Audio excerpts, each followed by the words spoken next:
පින්වතුනි මිනිස්සෙක් උපදින්නේ අම්මගේ බඩින් නෙමෙයි.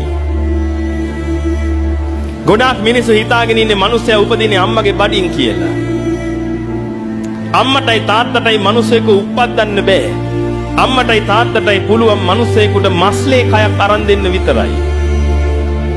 ඉපදීම කියන එක පින්වතුනි තනිකරම පූර්ණ කර්මජයි.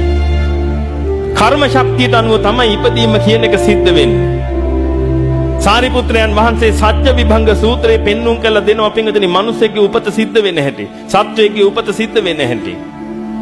කතමං චාවුසෝ ජාති යා තේසං සත්තානං තම්හි තම්මි සත්තනිකායේ ජාති සංජාති ඔක්කාන්ති අබිනිබ්බති කන්දානම් පාතුබාවු ආයතනානම් පටිලාවු අයං උච්චතාවුසෝ ජාති ජාති සංජාති ඔක්කාන්ති අබිනිබ්බති කන්දානම් පාතුබාවු ආයතනානම් පටිලාවු.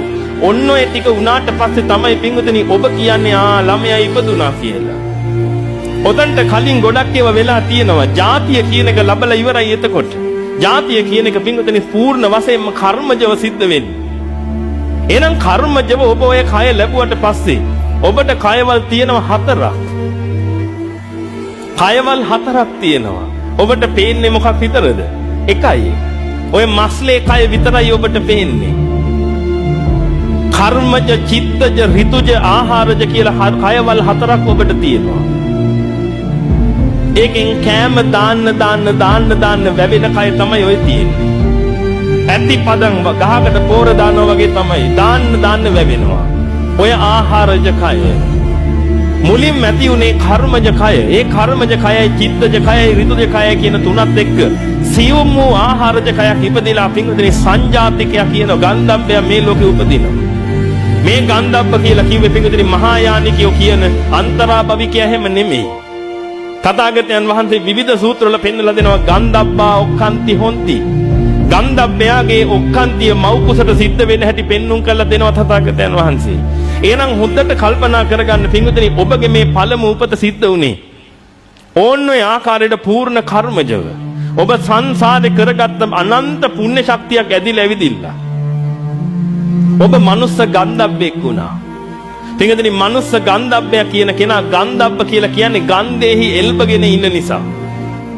සංසාරයේ තිස්සේ සිල්වත් ගති ගුණ වලින් හිටියනම් ආන්නේ කෙනා පින්වතුනි සීල සුගන්ධයේ එල්බගෙන ඉන්න නිසා ඒ ඉපදිච්ච ගන්ධබ්බයට මල් වල සුවඳ, ගෙඩි වල සුවඳ, පොතු වල සුවඳ, මුල් වල සුවඳ ආග්‍රහණය කරගෙන ඉන්න පුළුවන්. දුස්සීල දුර්ගන්ධේ නම් පැතිරෙන්නේ පින්වතුනි සංසාරයේ තිස්සේ මේ ඉපදෙන ගන්ධබ්බය දුස්සීල දුර්ගන්ධය නිසා ඒකට කෙල සොටු සෙම සරව මුත්‍ර මල ආදී වශයෙන් දේවල් වලින් පිට වෙන ගන්ධය විතරයි ආග්‍රහණයට එන්නේ. පින්වතුනි ඔබ ඔන්න ඔය දෙකෙන් එකක් තමයි ආග්‍රහණය කර ආවේ. ඔය ආග්‍රහණය කර ඉන්නකොට පින්වතුනි ඔබට ලොකු උමනාවක් ආවා මස්ලේ කයක් ගන්න. ඔය මස්ලේ කය ගන්න උමනා එනකොට පින්වතුනි කෝටි ගාණක් ගන්ධබ්බය මස්ලේ කය ගන්න බලාගෙන ඉන්නවා. කෝටි ගාණක් එකෙක් එහෙම නෙමෙයි. මේ කෝටි ගාණක් ගන්ධබ්බය මස්ලේ කය ගන්න බලාගෙන කාන්තාවක් පුරුෂෙක් එක්ක එකතු වෙන වෙලාවේ පින්වතුනි ගන්ධබ්බය ලක්ෂ ගාණක් මහා බලාපොරොත්තුවක් තියාගෙන එතනට එනවා. හැබැයි chance එක තියෙන එක්කෙනෙකුට විතරයි. පින්වතුනි ඔබ මේ මස්ලේ කය ඕනෙකමට කර්ම ශක්තිය ගැළපෙන හැම තැනකටම ගියා. ඒ හැම තැනකටම ගිහිල්ලා පින්වතුනි ඔබ මස්ලේ කයක බලාපොරොත්තුෙන් හිටියා. අවුරුදු කෝටි ගාණක් ඔබ හැදසරුවා පින්වතුනි මේ විදිහට. අවුරුදු කෝටි ගාණක් යනකම් ඔබට හම්බුනේ නෑ මස්ලේ කය. ඔබ ඇඬුවා. ඔබ වැළපුණා. බෙරිහන් දුන්නා. අනේ ඒකත් මට නැති වුණා කියලා කෑ ගැහුවා. එක අවස්ථාවක් ආවා.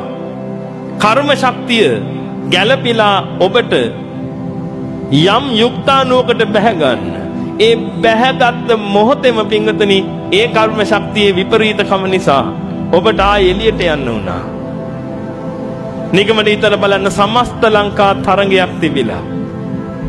ඒ තරඟෙට ඔබ මහා අමාරුවෙන් පුහුණු වෙලා ඔක්කොම කළා තරඟ කළා. විනිශ්චය දෙන වෙලාවේදී නිවේදකයා කියනවා මේ තරඟේ ප්‍රථම ස්ථානය ඔබට හිමි කියලා. කොහොමද එන්න ප්‍රීතිය?